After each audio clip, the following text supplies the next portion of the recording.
when we worry about measuring things that are according to some test, then you factor out all the excitement, you factor out all the innovation, and that's where all the real science comes from. And so when you give a student a chance to explain, okay, I'm going to make you lay down on that bed of nails, but first you have to explain to me why you're not going to die, then they have to really think about the science behind it, and they get excited about it, and then they make me lay down on it first, but they still, they trust the physics behind it, that sure enough, they can lay down and be safe. It's the excitement of science, not the textbook, cookie cutter, rote memory science that is exciting. It's the innovation, it's the exploring, it's the explosion of knowledge that changes all the time that makes science so exciting.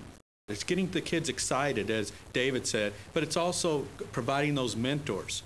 And that's what we're trying to do in Kansas City, Missouri School District, is to develop that. We've worked with UMKC on an NSF grant in the geosciences that will provide students opportunities to work with the geoscientists and to put them to see the careers that are there and work on research with them in the labs at UMKC and provide opportunities for students, and this is urban students in my case, to have a direct path right into UMKC, into these fields. ELENA? I definitely agree with what you said with, it's the scientific community that needs to reach out, again, with the mentoring thing.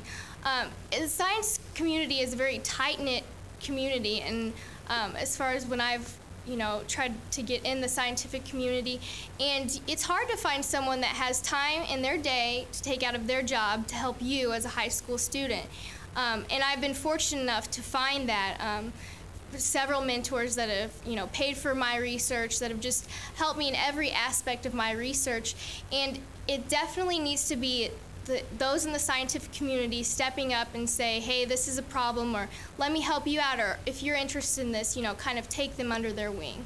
Dr. Case? I think it's incumbent, too, on the scientists to become better communicators. I had a very good friend at Genentech who, when I met him, was working on an AIDS vaccine. And we had an hour-and-a-half conversation about his work and what he was doing, and it was very passionate and very engaging. And after an hour and a half, I said, we were at a cocktail reception, and I said, so when you go to things like this with your wife, what do you do? What do you talk about?